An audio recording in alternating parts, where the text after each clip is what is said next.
Good afternoon. I'm going to start a new trend here on Political Paula because I noticed that a lot of my shows that I do at 10 o'clock are getting some really awesome comments and even asking me for some follow up. So when it is pertinent, I will be doing a noon Political Paula show to update you on a show we have either done in the morning or on the previous day. And that is the case this afternoon.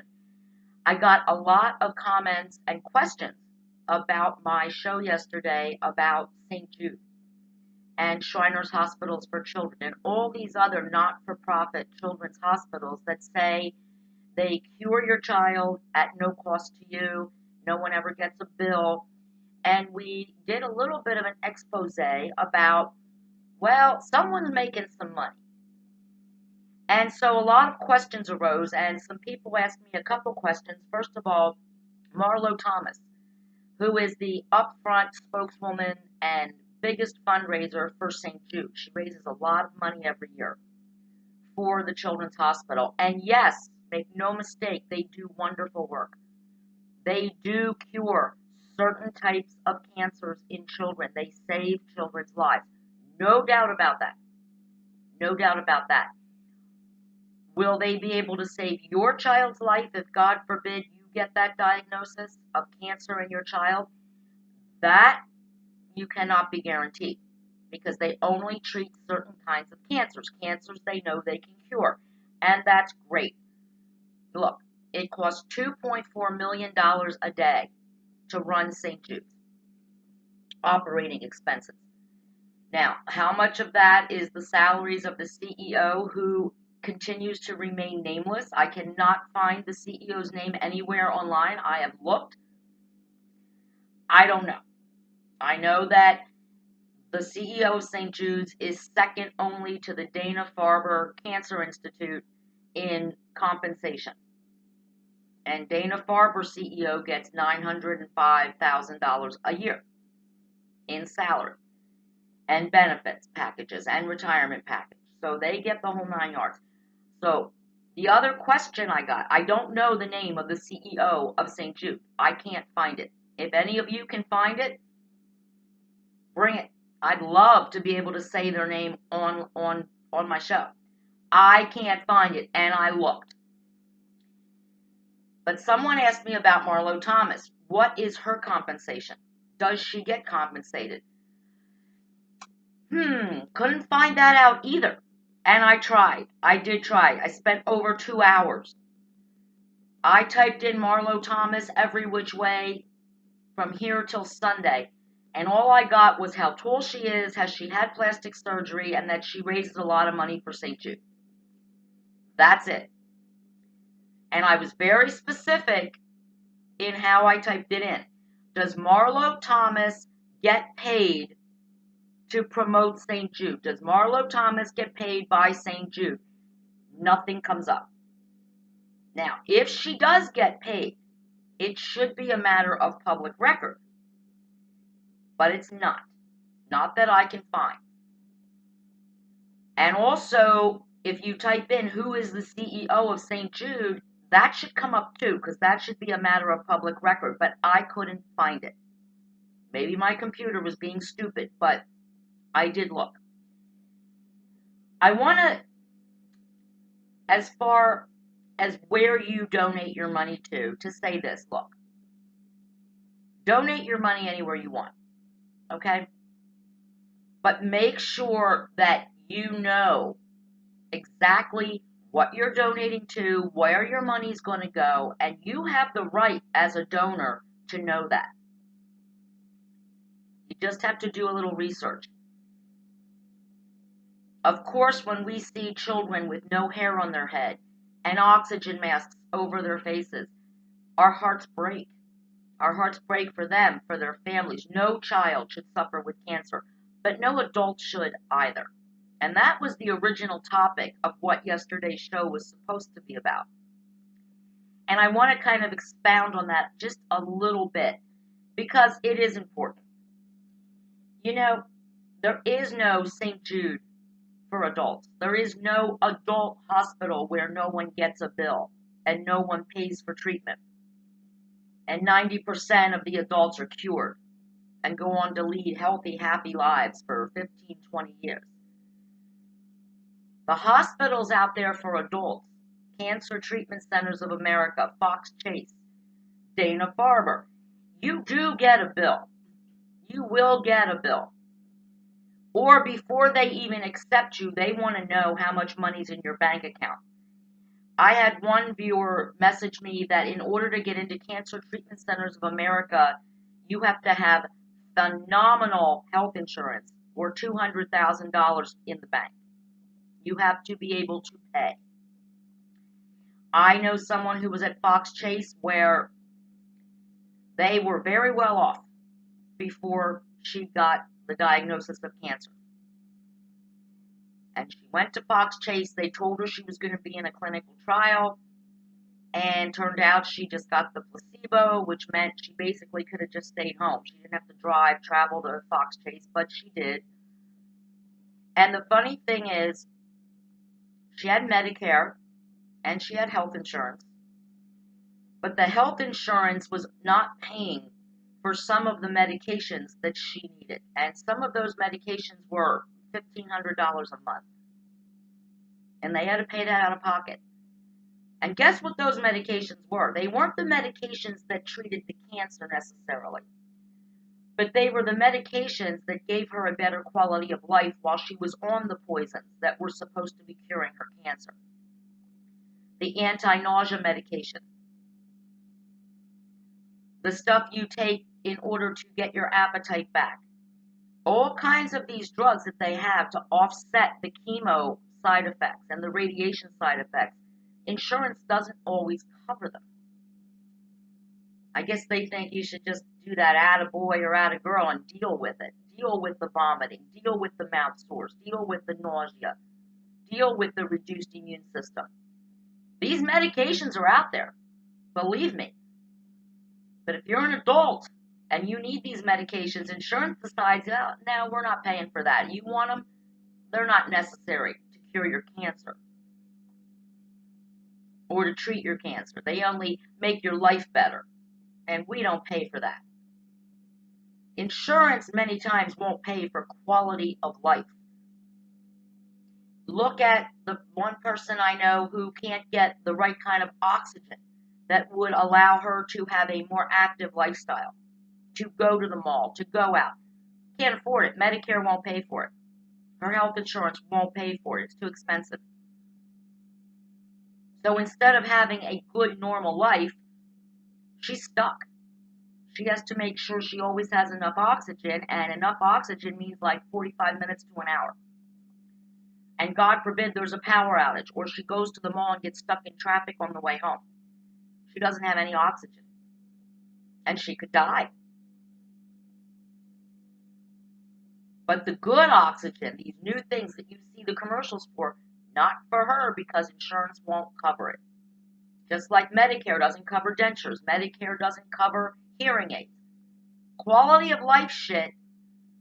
No, see, they don't want you to live a good life. Once you come to that twilight time of your life when you're supposed to be retired and relaxing and enjoying your grandchildren, they don't pay for that. That anything that will make your life better. They'll only pay for treatment for diseases. And by the way, bad teeth is a disease. It can cause all kinds of illnesses, but they don't pay for dentures. You got to go to the GoFundMe. And let's talk about GoFundMe.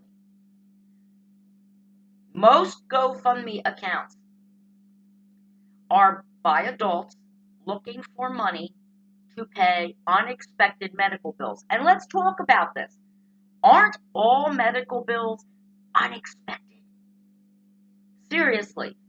Does anybody get up in the morning and go, I think I'm going to have a medical bill today?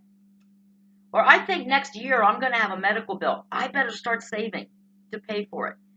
Medical bills are always unexpected. No one expects to be diagnosed with cancer. No one expects to have a heart attack. Nobody expects to be in a horrific car accident and be paralyzed. Nobody expects that. But it happens. And where is the St. Jude? Where is the Shriners? Where is the place that will say, come to us when you're an adult? We'll take care of you. No one gets a bill. No one pays. I have a theory, and it goes back to that book I had shared with you maybe about a year ago or so.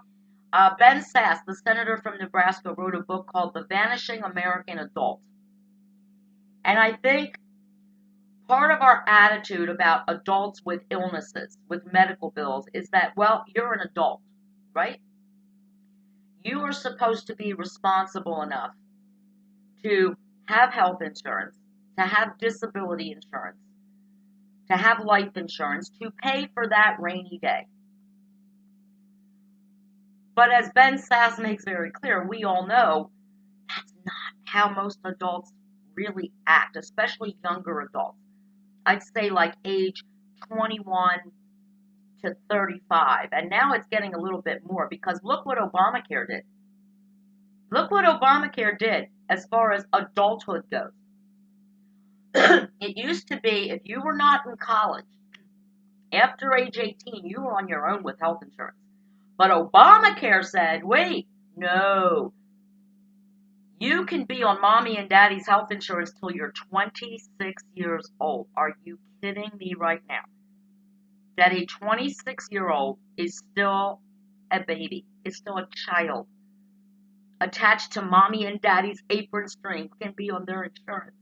God forbid the 26-year-old gets a job and gets health insurance. God forbid.